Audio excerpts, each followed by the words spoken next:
노상덕으로 이제 많이 외출해가지고 고속도로가 밀린다. 어쨌든 6월 6일은 나라를 위해서 희생한 영령들을 위하여 추모하는 날이 6월 6일이다. 나라의 추모일이요. 추모일. 그런가 하면 6.25 같은 때는 이런 날들은 다시 있어서는 안 된다. 그래서 이런 날들은 그래서 상기하자. 6.25 이런 날은 있어. 왜 6.25가 있어졌냐 하는 것이죠. 그래서 6.25 같은 날이 다시는 돌아오면 안 된다. 그런 날이 돌아오면 남북한 민족 아주 멸망시대가 될 수도 있어요. 서로 무기들이 얼마나 많은지 멸망시대였다.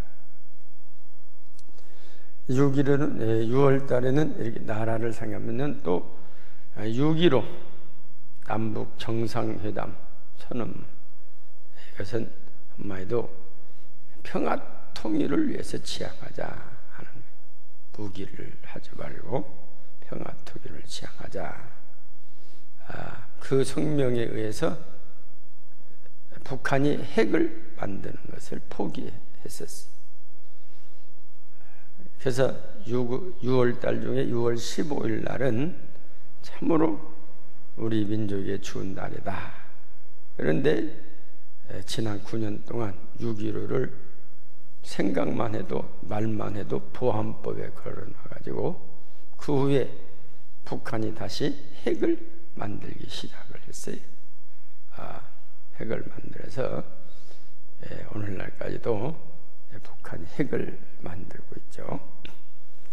이것이 뭐냐면 6.15를 생각하면 평화통일은 강대국에 의해서 이루어지는 것이 아니라 남과 북이 서로 한마음 한뜻이 되어서 우리 동족이니까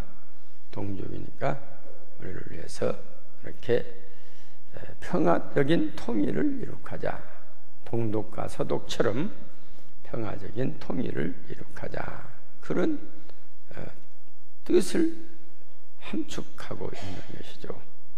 근데 주변의 강대국들이 요것들이 평화 통일을 하게 되면 이 무기를 어디다가 다 팔아먹어. 그래가지고 깨방을 놨어. 깨방을 놓고 그 깨방론 거기에 지도자들이 놀아놨다 하는 것이죠. 그래서 오늘 이렇게 하게 됐다는 것이죠. 6월달은 이렇게 나라를 상기하고 또 나라를 생각하는 달이 6월달임은 우리가 다 알고 있는 것입니다. 한국교회는 지난 130여 년 동안 격동과 시련 속에서 일본 제국주의에 맞서 싸운 3.1 독립운동과 신사참배 거부운동, 공산주의 유물론 사상 반대 투쟁 등을 통하여 수많은 애국자와 순교자를 배출하였습니다. 오늘의 한국교회는 어제의 희생 위에 세워진 하나님의 선물임을 잊어서는 아니 된다는 것이죠. 바벨론의 포로로 잡혀간 수많은 이스라엘 백성들 중에 참 이스라엘인들은 먼 타향에서 노래를 했어요. 무슨 노래? 나라를 사랑하고 나라를 위하여 불태운. 그러나 기회가 오자마자 수십 년의 생활 기반을 미련 없이 내던지고 맨몸으로 황폐한 고국 땅을 찾아 조국 건설에 몸바쳤던 그들의 역사를 우리가 볼 수 있다.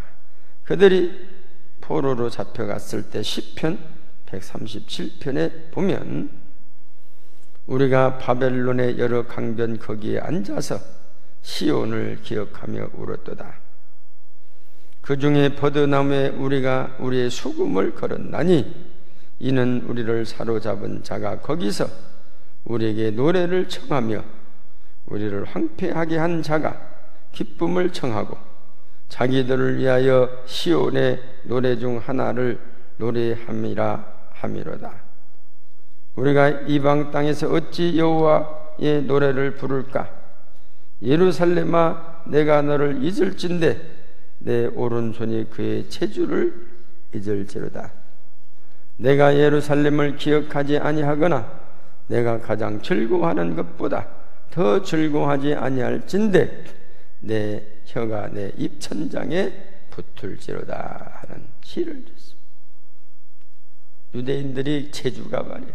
노래를 잘 그러지만은 바벨론 너희들을 위해서 노래 부르니 차라리 그 악기를 버드나무 가지에 던져버리겠다고 그런 시를 짓게 됐습니다. 노래를 부를 수 없다.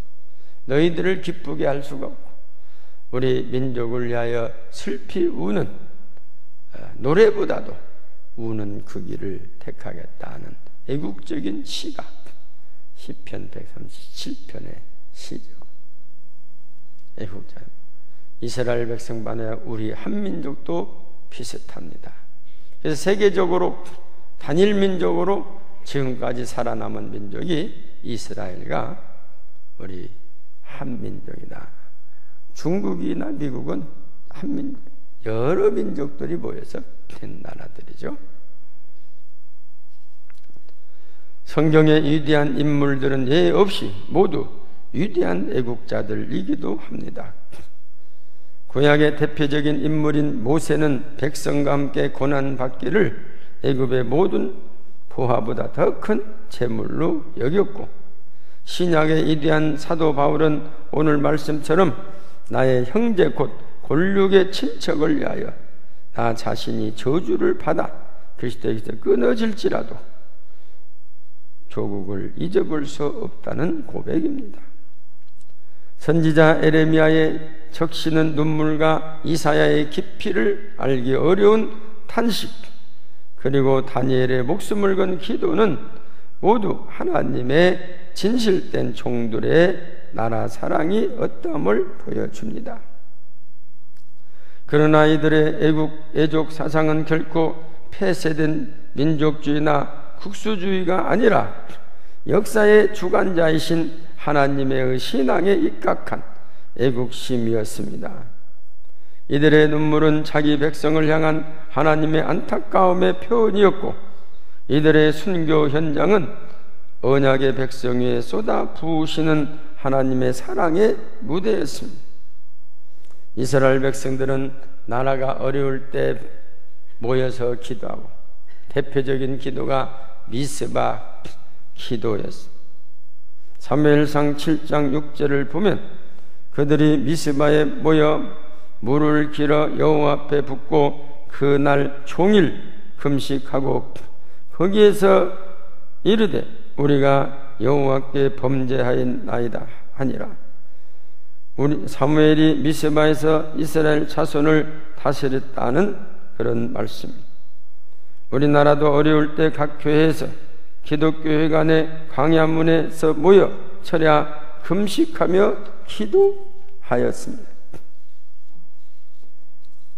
오늘도 새벽에 일어나서 핸드폰 문자를 열었더니 사드 4개를 비밀로 들여온 국방부를 규탄하는 기도회를 가진다 그런 문자가 서울에서 그 문자를 보고 모여든 사람들이 적을지라도 그들이 입에서 입으로 전해서 어떻게 국가의 국가 안보에 존폐가 달려있는 그 사드를 비밀리에 들어올 수 있냐. 그것을 한 대통령도 노발대발해서, 그래서 그 국방장관하고 안보실장 했던 사람을 항명으로 다루고, 북한에서 항명은 장석된까지 한쪽 가서 그냥 죽여버리는 게 항명이.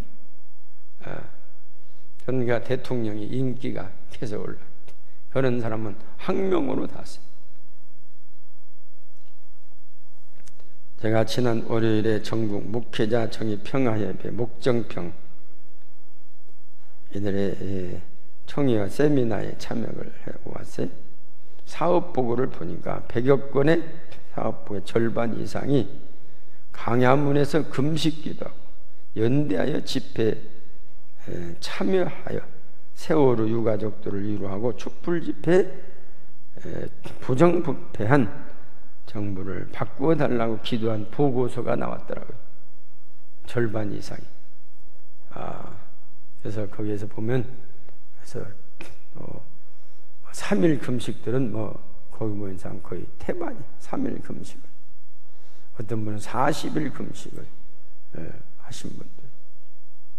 왜? 나라의 운명이 어렵다는, 자기 가정을 위해서는, 자기 자신을 위한 것도 아니고 자기 교회를 위해서 하는 것도 아니고 그 모여서 나라를 위해서 기도한 그런 목사님들 보고를 들었습니다. 유대인들은 미스마에 모여서 거기서 함께 울며 회개하여 언약의 하나님의 자비와 긍휼에 기대하며 거기서 금식하며 기도하여 역사의 주인이신 하나님의 힘을 빌어 당면한 난간을 헤쳐 나간 것처럼 우리나라도 어려울 때 이렇게 기독교회관에서 광야문에서 모여서 기도하며 한마음 한뜻이 되어 어려움을 헤쳐 나가게 되었던 것입니다. 거기서 그 아름다운 화합의 광장에서 여호와 우리 하나님께 부르짖어 간구하여 영적 붕, 민족 복음화 통일의 대로를 닦아내어 오게 된 것입니다. 거의 다 6월에 이런 통일을 대마, 이제는 현충일과 6.25를 생각하면서 이런 날이보다도 이제는 통일의 날이, 6월은 통일의 날, 기쁨의 달이 되기를 간절히 소망하는 우리의 마음이 되어야 하겠다는 것입니다. 우리도 크게는 민족, 작게는 가정에 이르기까지 한마음 한뜻으로 나라를 위하여 기도하며 나라의 안정과 가정의 행복이 넘쳐나는 6월의 시작이 되시기를 주님의 이름으로 축원합니다. 기도하시겠습니다.